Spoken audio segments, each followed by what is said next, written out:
So, Kerry Buchannan hatched in the wilds of Yorkshire, but now nests in the wilds of County Down, not far from Ballynahinch. She says, don't underestimate how wild Ballynahinch is. Kerry's day job used to involve a lot of mud wrestling and udders. But now she says she's cleaned up her act and writes fantasy and science fiction instead. She also occasionally dabbles in crime, but it's a story for a dark and stormy night. Just don't let her buy you a drink. Kerry is reading Only a Clockwork Heart.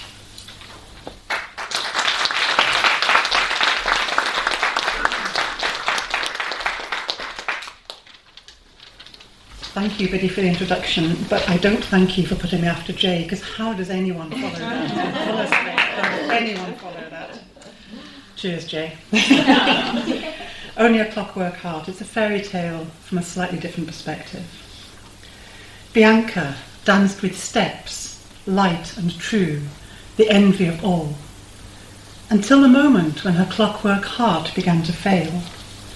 Ba-boom, ba-ba-ba-ba-boom. Clutching her chest, she stumbled. Then she fell to her knees on the stone, cold floor. She tilted her face up and raised her arms, beseeching. Prince Gorgeous stepped away from her with disdain written across his face in the curl of his lip. You are flawed, not perfect, as I was led to believe. Then he spun on his raised heels and abandoned her in the middle of the dance floor, the other dancers parting to let him through. Bianca's flailing hand touched and gripped the edge of a kettle drum. The drummer had blue eyes and a symmetrical face, his mouth set in a half smile that could never change. One of her own kind, an automaton, created purely for the pleasure of humans. Help me, she pleaded. He brought the first stick down onto the skin. Boom! An answering reflex kicked off in her chest.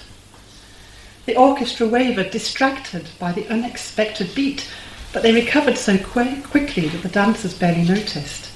And then it came again. Boom! Bianca's clockwork heart answered the call. Ba-boom!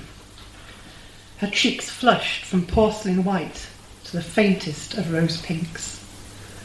Boom, boom, ba-boom, boom, ba-boom. One by one, the orchestra tumbled through disharmony into silence until the kettle drum played on alone. Bianca rose to her feet and stepped out onto the floor, blue silk swaying, head held high. Light as thistledown, she swirled. Who is she? The other dancers whispered. She's beautiful, so graceful. On the grand staircase, Prince Gorgeous looked back, and his breath caught in his throat. The drummer didn't seem to notice when the conductor approached with a face like fury until the sticks were snatched from his hands. And as the drum fell silent, so Bianca stumbled to a halt. Then the snare drum picked up the beat, followed by the bass. A vein throbbed in the conductor's neck. He dropped the sticks and set off towards the snare drummer, but before he'd taken 2 steps, one of the cellists began to pluck out a new melody, and a heartbeat later, the harp took up a rippling harmony, and after a short period of tuneless confusion, the entire woodwind section joined in. The conductor was incandescent with his rage. Behind him, the first timpanist picked up his sticks from the floor and returned to his kettle drum. Prince Gorgeous couldn't take his eyes from Bianca as she swayed to the new rhythm. The kettle drummer raised the tempo, and her steps matched his beat until she soared in the air in a leap, caught by another dancer, passed from hand to hand, feet flying across the marble floor. One by one, ladies and gentlemen began to follow her lead, until gradually the entire ballroom took up the new form. It was free and full of joyful expression, so different from the stifled rigidity of their country's national dance. The prince clenched his fists, aching for what might have been. He had had her in his arms, held her close. Bianca had almost belonged to him, but now it seemed the hearts of his people belonged to her.